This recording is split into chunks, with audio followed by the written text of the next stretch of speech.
Okay, this problem is talking about the traffic flow, and it gives you a function, but notice that this is the rate. So the units on this is cars per minute, so this function represents the rate, and the units are cars per minute. Okay, part A. To the nearest whole number, how many cars pass through the intersection? So if I'm given a rate, if I want the net change in what happens, I'm going to go ahead and integrate that rate, and I want to know what happens just from that 0 to 30.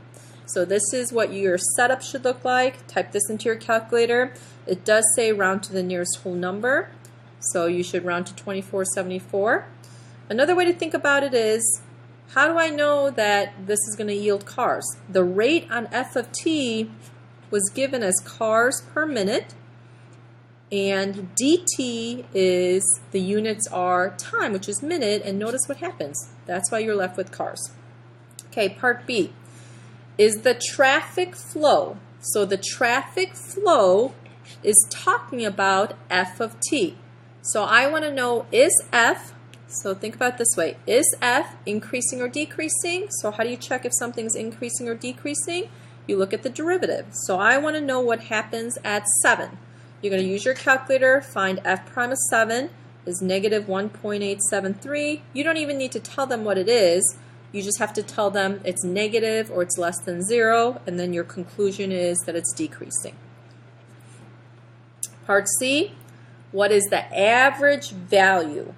Anytime you hear the words average value, so not average rate of change, for average value, you should be thinking 1 over b minus a, the integral of a to b.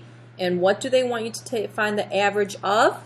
They're saying the traffic flow, which is the equation again. So this is your setup. Let's plug in the values. They want you to go from 10 to 15. So this is the setup you need to show them. Type this in your calculator. It doesn't say to round, so you want all the decimals, at least 3, correct units, cars per minute. Okay, lastly, what is the average rate of change? So average rate of change is f of b minus f of a over b minus a. So I'm going to do that for the traffic flow again. So this is the way you can go about it. Again, use your calculator. You can get all these values from the calculator. These are my units. The units on big F is cars per minute, but then you're dividing by time again, so it should be minutes squared. Okay?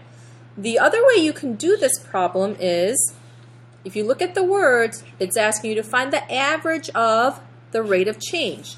So you can do this 1 over b minus a idea, but then what are they asking you to find the average of? The rate of change of the traffic flow. So the rate of change is the derivative of that function. So you can do it this way, but you should get the exact same answer.